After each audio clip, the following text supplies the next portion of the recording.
E nessa aula, nós vamos ver a definição de pressão e a lei de Stedley. A lei de Stedley estabelece uma relação entre as pressões de dois pontos num líquido ou gás em equilíbrio. Como aplicação dessa lei, veremos uma experiência que permite determinar a pressão atmosférica. Olá, tudo bem com vocês? Vamos então para mais uma aula de física. Hoje nós vamos fazer alguns comentários sobre uma parte da física denominada hidrostática. Em especial, nós vamos analisar o conceito de pressão. Para nós analisarmos esse conceito, vamos fazer uma pequena experiência, que vocês poderão fazer em casa.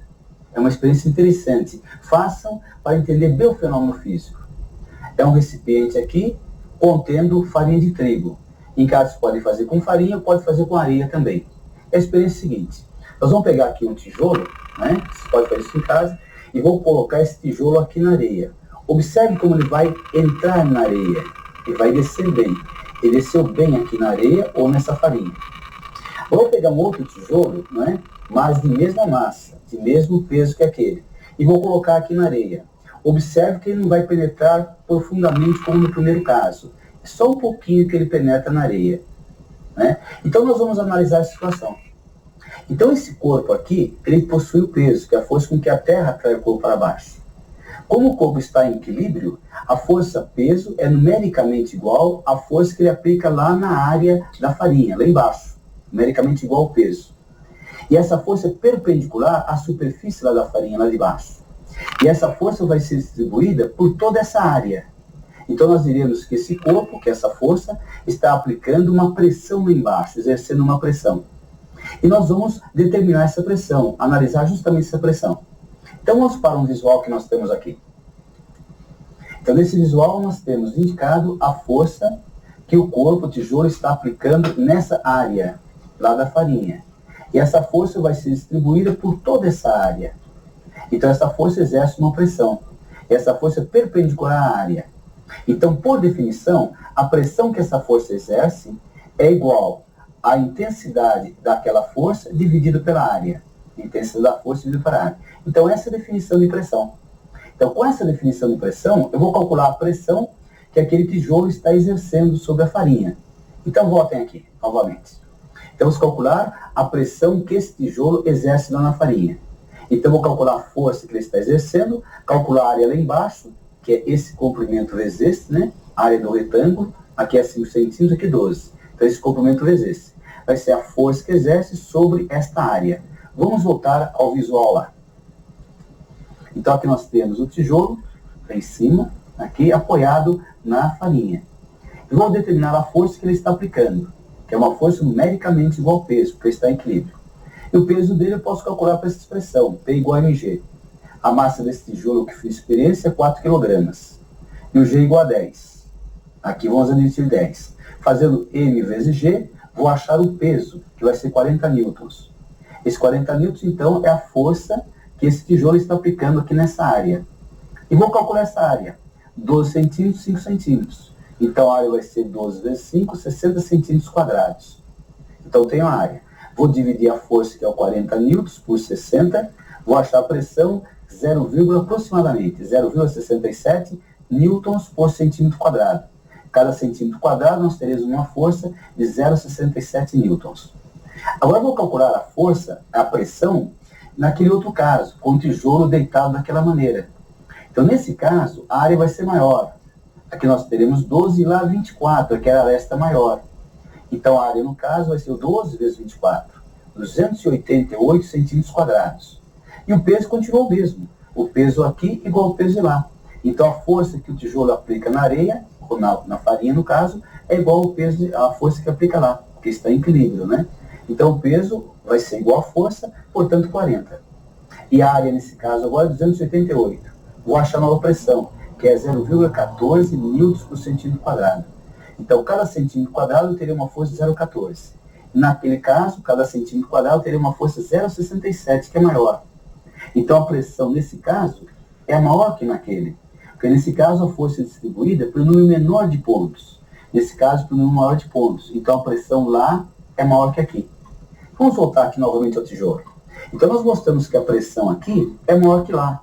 Porque a força para baixo é distribuída por um número menor de pontos. Lá um número de maior de pontos, então a pressão aqui é maior. Por isso que ele aprofundou mais. Então imagine a seguinte situação.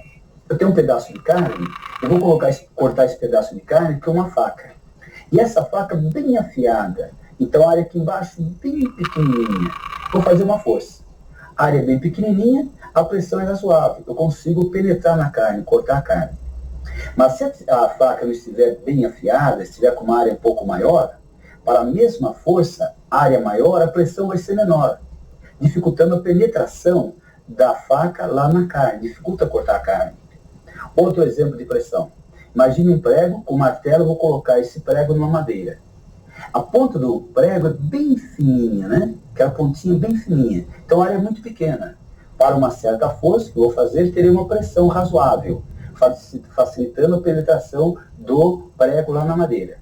Mas se o prego não estiver muito bom, com a área maior embaixo, mas bem pontudo, então a área sendo maior, para a mesma força, a pressão vai ser menor, dificultando a penetração.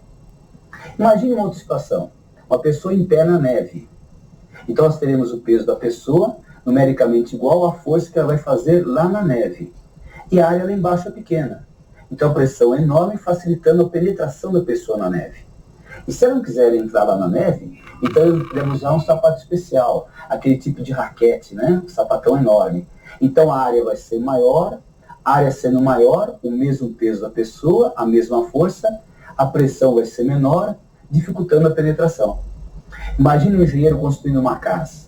Então nós teremos uma parede com tijolos.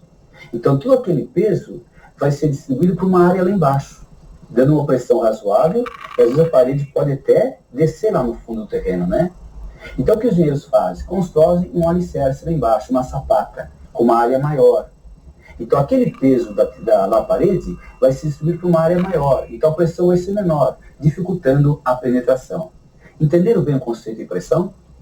Então agora nós vamos apresentar a lei de Stevin, que é uma lei muito importante da hidrostática. Então acompanhe nesse novo visual para nós analisarmos a lei de Stevin. Então a lei de Stevin estabelece o seguinte: vamos imaginar dois pontos A e B num líquido ou num gás. A lei de Stevin estabelece uma relação entre as pressões entre esses dois pontos A e B.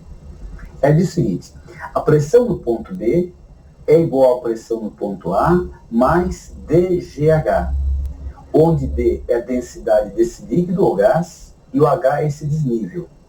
Então a lei de Stevin estabelece que a pressão no ponto B é igual à pressão no ponto A mais dGH, onde D é a densidade do líquido ou do gás, G é a aceleração de gravidade local e o H é o desnível. Então, olha bem, aumentando essa profundidade, o H, essa pressão no ponto B vai aumentando, né? Vocês vão guardar bem isso. E vamos pegar dois pontos, B e C, no mesmo nível. Se esses dois pontos, B e C, estão no mesmo nível, o H vai ser igual a zero. E se o H é igual a zero, H é igual a zero, então a pressão nesses dois pontos, essa pressão vai ser igual a esta. Então, dois pontos no mesmo nível, no mesmo líquido, as pressões são iguais. Então, note bem, a lei de Stevin estabelece o seguinte: se tiver um ponto A e um ponto B no líquido, a pressão no ponto B é igual à pressão no ponto A mais dGH, densidade do líquido. E dois pontos estão no mesmo nível, no mesmo líquido, em equilíbrio, as pressões são iguais. Entendeu? Vamos imaginar o ar atmosférico, né? Ar da atmosfera. Esse ar exerce uma pressão nos corpos que estão em contato com ele. O ar que envolve a Terra exerce uma pressão nos corpos que estão em contato com ele. É chamada pressão atmosférica. Se nós tivermos um ponto lá para baixo, em Santos, por exemplo, nível do mar, eu tenho uma pressão. Um ponto mais acima, a pressão vai ser menor, de acordo com a lei de Stevin. Lá para baixo, a pressão é maior. Vamos mostrar como a gente pode calcular a pressão atmosférica. Uma experiência muito simples, bolada pelo Torricelli, um físico chamado Torricelli, que permite determinar a pressão atmosférica. Então acompanhe aqui nesse visual. Olha a experiência de Torricelli. Aqui é um tubo, ele colocou mercúrio dentro desse tubo. E tampou lá. E pegou esse tubo, emborcou, virou dentro desse outro recipiente, contendo mercúrio também. E tirou essa tampa aqui de baixo. Então o mercúrio que estava aqui começou a descer. Então aquela parte de cima, ali, aquele vazio, é praticamente o vácuo ali em cima. A pressão é praticamente igual a zero. Vamos analisar esses dois pontos A e B. Esses dois pontos estão no mesmo nível, no mesmo líquido mercúrio. De acordo com o Stevin, a pressão aqui é igual aqui. Então a pressão no ponto A é igual à pressão no ponto B. Mas a pressão no ponto A é a pressão atmosférica, de toda a camada atmosférica. Então, a pressão no ponto A é a pressão atmosférica, eu coloco aqui. E a pressão no ponto B é a pressão naquele ponto lá em cima, mais DGH. A pressão naquele ponto lá em cima é zero, porque aqui é praticamente a faca. E aqui vai ser DGH. Então, a pressão no ponto B vai ser DGH. DGH. Então, se nós tivermos densidade do líquido, o G e o H, podemos calcular a pressão atmosférica nesse local. Vamos supor isso no nível do mar. Nível do mar, essa altura vai ser 0,76 metros, 76 centímetros, esse feito ao nível do mar. Lá, o G é aproximadamente 9,8, a densidade do mercúrio 13.600 kg metros cúbicos, coloco esses valores naquela expressão, poderia achar a pressão atmosférica, que é aproximadamente 1,01, 10 a quinta newtons por metro quadrado. Então, com isso, nós achamos a pressão atmosférica, usando a expressão de Torricelli e também as leis de Sterk, a lei de Sterk que nós estabelecemos. E para encerrar, vamos fazer um exercício de aplicação de tudo que nós falamos. Acompanhe aqui no visual um exercício. É o seguinte exercício. Nós temos um tubo em forma de U. Nesse lado, eu vou colocar água, que eu representei com verde aqui. A densidade dela é 1 grama centímetro cúbico.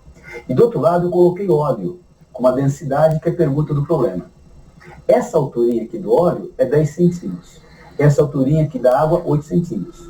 Vou determinar a densidade aqui do óleo. Para isso, eu pego dois pontos, A e B, que estão no mesmo nível, no mesmo líquido. Então, as pressões são iguais. Pressão de A igual a de B. Quem exerce pressão em A? É a pressão atmosférica, de acordo com o Sterk, mais DGH. E a pressão de B é a pressão atmosférica mais DGH do óleo. Foi o que eu escrevi. De B, pressão atmosférica, DGH. De A, pressão atmosférica, DGH. Pressão atmosférica cancela. E o G também cancela. Então, aqui eu teria a densidade do óleo, que é a pergunta, a altura do óleo, que é 10, coloco aqui, a densidade da água, que é 1, coloco aqui, a altura da água, que é 8. Passando esse 10 para baixo, 8 sobre 10, 0,8. 0,8 gramas centímetros cúbicos. Um exercício muito simples para calcular a densidade do óleo. Uma experiência que você pode fazer em casa com um tubinho de plástico. Aplicação da lei de Sterk. Entenderam o jeitinho? Então, na aula de hoje, nós fizemos comentários sobre pressão e apresentamos a lei de Sterk. Tá bem claro? Todos entenderam? Então, tá muito bom. Então, até a próxima aula.